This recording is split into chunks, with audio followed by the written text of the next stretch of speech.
To show the public, here's what this should be. I'll probably get toasted. So the behavioral specialists help us and say, hey, start with how it should be. So Maryland and the District of Columbia and California, that's the only states that require sprinklers in all new homes. It's been in the code since 2009. Watch the red line behind you. We're fixing to charge it. And then if everybody in this little area can get on this side of the red line, then we go to make the trick so we don't trip nobody. Y'all can just get on that side of the red line. We'll be good. So this way, our firefighters here are going to fight this fire off of the standpipe. So the fire truck is supporting the sprinkler system, and just like you would have in a hotel or a high-rise, the standpipe here is what the firefighters are going to fight the fire with. So I'll get into position where I can see over here. So it's nice. We got some nice candles burning in there. And this fire is going to be just like the fact that we got a fire that you turn the candle over, the pillow or cloth dropped on it, you discarded something in a waste paper basket or something, and so that's how we start the fire. This is just paper in a waste paper basket that we're going to start on fire. So Marty here is my arsonist, so thank you to the NFSA team for that. And so watch, he doesn't have any tricks up his sleeve, but you'll never see it. I just heard it pop, so we'll see if we get some smoke in a second. And again, we always start with the sprinklered side because in the past it's like, why do you not burn this side? It's way more dramatic. I'm like, yeah, because a lot of people leave. They see the show and then leave. I'm like, I came to show you this. So again, there's our smoke alarm. Early warning, get out, stay out, and close the door on the way out. This unit here is one of 4 in the country that has this extra door. So we can explain that says not all the sprinklers go off, only the one closest to the fire activates. So there we have activation. But look, I could sit in the chair over here and smoke a cigar, drink some bourbon, and read the paper. So it's like, see, not everything, again, it's controlling this fire, produces smoke, much like it was in this one over here. But as you can see, the fire is still burning. That's why smoke alarms, early warning, get out, stay out, close the door, fire sprinklers, early suppression, right? It starts to contain the fire. This gives you time to escape, your pets time to escape, get everybody out of the house, get out, stay out, close the door, the sprinklers are working, the fire department's getting the call, they're getting geared up.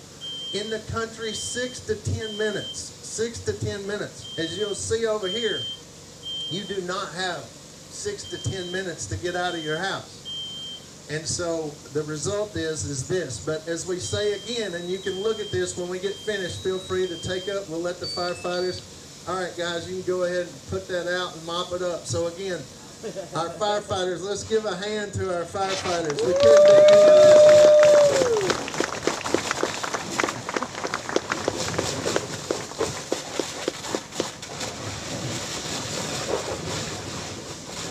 I got a newspaper in here on the floor as well, so I use the newspaper, and being from Tennessee, I can say this amongst friends, but I got a newspaper over there too. People are like, what do you use that for? I said, that's my redneck thermocouple. I don't need any instrumentation and all that fancy stuff. It's like I just use my newspaper over here. When this thing catches fire, I'm going to let the firefighters put it out. Because what residential sprinklers do is just what they just did. They're there to prevent flashover. The sprinklers in your building here are designed to save that building. Us being saved with it, or the firefighters being saved with it, is a byproduct of that. Fire sprinklers in our homes, not designed to save the property, but 96% of the time they do. But they're just designed to get us time to get out. So the firefighters get this mopped up. The smoke alarm still kept going off, right? Those of us that can get out, stay out, and close the door. So, and then you can see our other room over here. We probably got some water on the floor, but everything else in our home, my flag, the family Bible, anything else you got in the house, still in good shape, right? And we like to say with our historic stuff, it's not preserved until it's protected. And that goes number one for our lives, but we do that with historic retrofit, high-rise retrofit, all that good stuff. So much different fire event over here. So This is the modern furnishing. So you take the modern energy code that our houses are built with. So you drive around Michigan, you see all these houses. They're wrapped tight. That's great for the environment. It's good. We're proponents of that. We want everybody on the latest codes and standards. Most states are falling behind, and that's bad. When the fire problem's getting worse, and then the elected and appointed officials take us backwards because they don't want regulation, it's like, this is not a place we can sacrifice. It's the same as our cars. We like to say, right, you gotta have seat belts and airbags to survive a crash these days.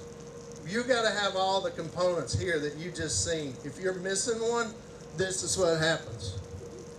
All right, Marty. We remotely like these things because most of the time we do this with the public. There's a lot of kids, so the last thing you want kids to see is, let's go set something on fire. So again, we should have the same growth pattern here. That's part of our demonstration. We've tested this furniture. It's brand new.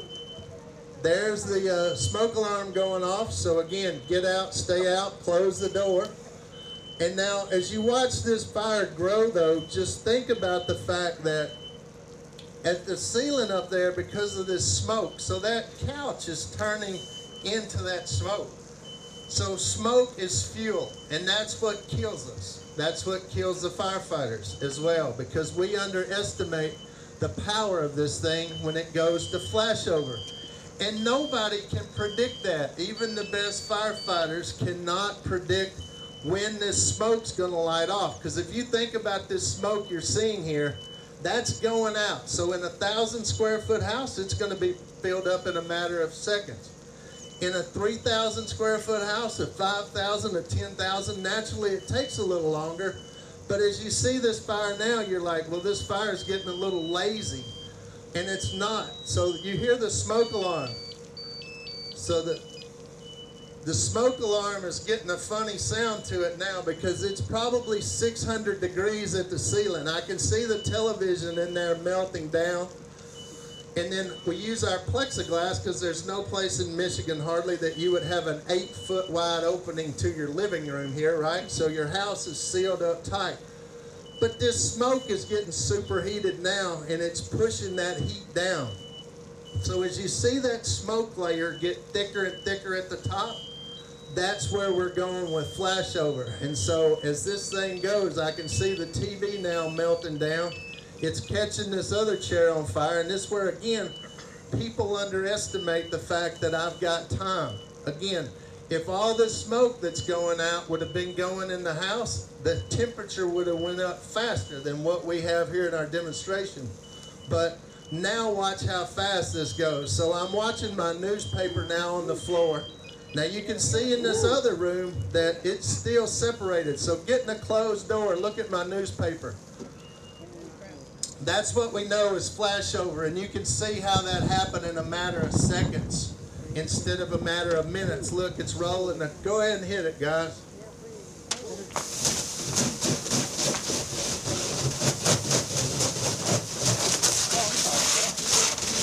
Now, don't stand in the smoke. Those are getting some smoke. We like to encourage you to